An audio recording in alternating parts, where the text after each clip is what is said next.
నమస్తే ఫ్రెండ్స్, ఎలా ఉన్నారు? నేను శైలజ. వెల్కమ్ టు మీ శైలజ వ్లాగ్స్. ఈరోజు మనము చాలామందికి మన లైఫ్లో రోడ్డు మీద వెళ్తూ ఉంటే డబ్బులు అనేది ఏదో ఒక సమయంలో మనకు దొరుకుతూనే ఉంటాయి. అట్లీస్ట్ కాయిన్స్, నోట్స్ ఏదో ఒకటి మన లైఫ్ టైంలో ఒక్కొక్కసారన్నా దొరకదా అండి? దొరుకుతుంది కదా. అలా దొరికిన డబ్బు అదృష్టాన్ని కలుగజేస్తాయా, దురదృష్టాన్ని కలుగజేస్తాయా అంటే పండితులు, వాస్తుశాస్త్ర నిపుణులు ఏమి చెప్తున్నారో చూద్దామా?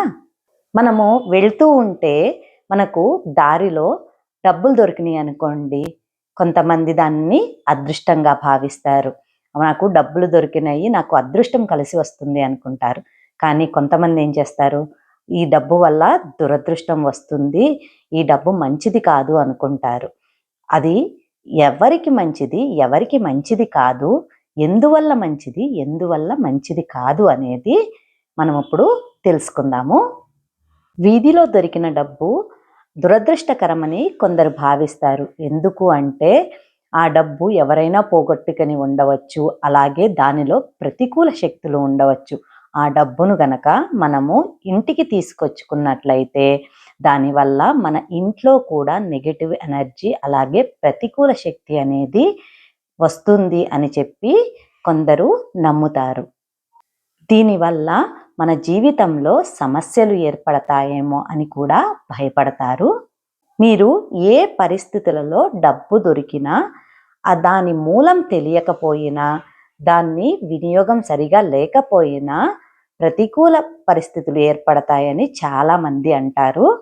కానీ ఇంకొక వైపు పండితులు, వాస్తుశాస్త్ర నిపుణులు ఏమంటారంటే రోడ్డు మీద దొరికిన డబ్బు అనేది లక్ష్మీదేవి స్వరూపము.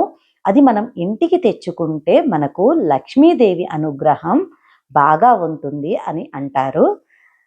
ఇది మన పూర్వీకులు మనకు ఇచ్చిన ఒక అవకాశం అని కూడా కొంతమంది భావిస్తారు. ముఖ్యంగా నాణేలు దొరకడం అనేది అదృష్టంగా భావిస్తారు. ఈ నాణేలు దొరకడం వల్ల రానున్న రోజుల్లో మనము ఆర్థికంగా చాలా ఉన్నత స్థాయికి ఎదుగుతాము అనే సంకేతంగా కూడా భావిస్తారు.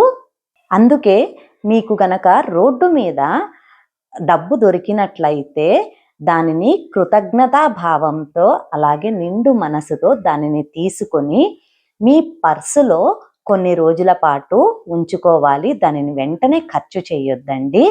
అలాగే ఒకవేళ పర్సులో పెట్టుకోలేని పరిస్థితుల్లో అయితే తీసుకొచ్చి మీ పూజా మందిరంలో ఉంచుకోండి. అలా చేయడం వల్ల మీకు అనుకూల శక్తి అనేది వస్తుంది, మీకు ధనవృద్ధి అనేది కలుగుతుంది అని చెప్పి నమ్ముతారు. కానీ నిపుణులు చెప్పేది ఏమిటంటే మనకు రోడ్డు మీద డబ్బు దొరికినట్లయితే దానిని దేవాలయంలో ఉంచడం కానీ, లేదంటే ఎవరైనా పేదవారికి దానం చేయడం వల్ల మన కర్మ అనేది మెరుగుపడుతుంది అని అయితే సలహా ఇస్తున్నారు. అందుకే రోడ్డు మీద దొరికిన డబ్బు అనేది మనం ఎలా ఉపయోగించామో దానిని బట్టి మాత్రమే మనకు శుభ అశుభ ఫలితాలు అనేది జరుగుతాయి. మనం కనుక శుభానికి ఉపయోగించినట్లయితే మనకు శుభ ఫలితాలను ఇస్తుంది. అలాగే అశుభాలకి ఉపయోగించినట్లయితే మనకు ప్రతికూల ఫలితాలను ఇస్తుంది అని అయితే నమ్మవచ్చు. అందువల్ల ఎప్పుడైనా రోడ్డు మీద దొరికిన డబ్బును తీసుకొని మీ పర్సులో కానీ, లేదంటే దేవుని మందిరంలో కానీ పెట్టండి. మీకు ఏమన్నా నెగిటివ్ ఎనర్జీ ఉన్నా కూడా అది దేవుని మందిరం అనేది మీకు పాజిటివ్గా మార్చడానికి సహాయం చేస్తుంది. అందువల్ల ఇలా చేసినట్లయితే మీకు ఎలాంటి నెగిటివ్ ఇంపాక్ట్ అనేది ఉండకుండా ఉంటుంది. మీకు గనక మా వీడియో నచ్చినట్లయితే please like, share and subscribe to our channel. Thanks for watching.